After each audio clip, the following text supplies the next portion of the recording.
Excellence, Monsieur le ministre d'État d'intérim, ministre de la Justice et Contentieux international, Mesdames et Messieurs membres du cabinet, Mesdames et Messieurs de la presse, nous voici encore une fois de plus à notre exercice habituel, dont je laisse la primeur à son Excellence de passer à son point de presse.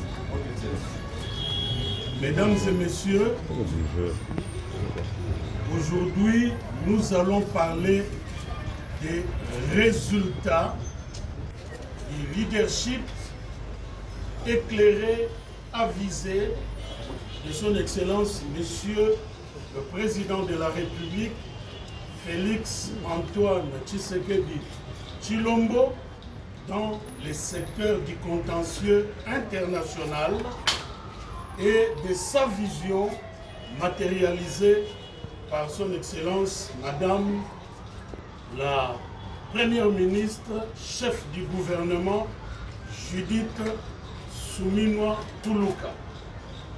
Je vais commencer par la décision intervenue ce 26 juin 2025 à Arusha, où la Cour africaine des droits de l'homme et des peuples s'est déclarée compétente pour connaître de la requête de la République démocratique du Congo, et par la même occasion, elle a déclaré la requête de la RDC recevable, nonobstant la panoplie des exceptions, des moyens que le Rwanda de Paul Kagame avait soulevé pour que la Cour se déclare incompétente et que la requête de la RDC soit déclarée irrecevable.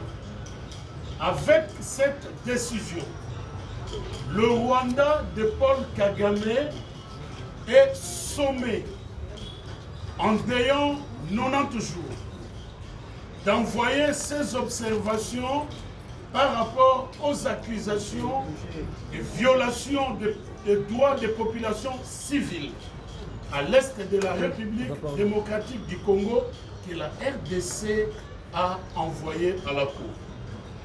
Si le Rwanda envoie ses observations, la République démocratique du Congo aura 45 jours pour répliquer, et alors s'ensuivra la décision finale quant au fond que la Cour va rendre.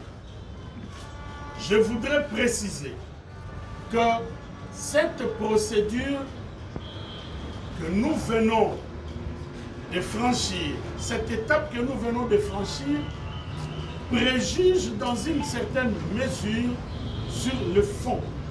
C'est-à-dire que si la requête de la République démocratique du Congo n'avait pas avancé de faits avérés, si ces faits ne pouvaient pas être connus par la Cour, cette requête allait être rejetée. Donc nous allons droit vers la condamnation du Rwanda. Cette décision, ces résultats est à interpréter de deux manières. Sur le plan national, c'est une première victoire judiciaire de la République démocratique du Congo grâce au génie, à l'ingéniosité de son Excellence, Monsieur le Président de la République, chef de l'État, magistrat suprême, Félix Antoine Tshisekedi Tshilombo. C'est depuis plus de 30 ans que le Rwanda sévissait à l'est de notre pays dans l'impunité totale. Il y fallut donc qu'un homme arrive. Et c'est le président Félix avec son gouvernement conduit par son Excellence Madame Judith Suminwa Tuluka.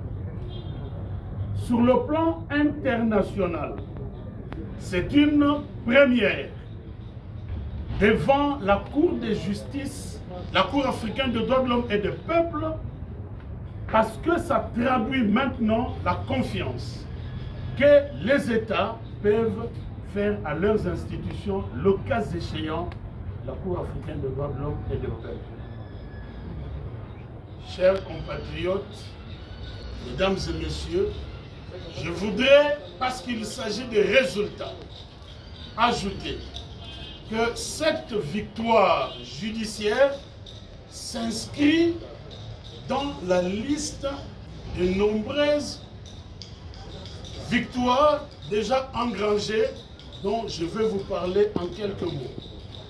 Il y a quelques mois, je vous disais que grâce au président Félix, il y a des procès réels qui sont ouverts contre le Rwanda de Paul Kagame. Et ce, devant la Cour de justice de l'EAC, devant la Cour pénale internationale, où les enquêtes et les jugements se font en accord entre le bureau du procureur et les chambres, donc les juges.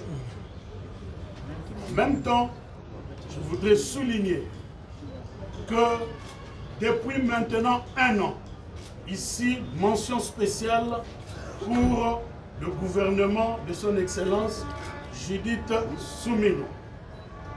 Depuis 1 an, la République démocratique du Congo n'a pas fait l'objet des condamnations auxquelles nous avions l'habitude de la part de fonds vautours. 1 an donc que les procédures qui faisaient perdre beaucoup d'argent à la République démocratique du Congo sont paralysées. Je termine cette adresse en vous indiquant que maintenant que nous parlons des résultats, dans les jours qui viennent, nous reviendrons encore pour vous parler des autres résultats qui sont en voie d'être communiqués. Je vous remercie.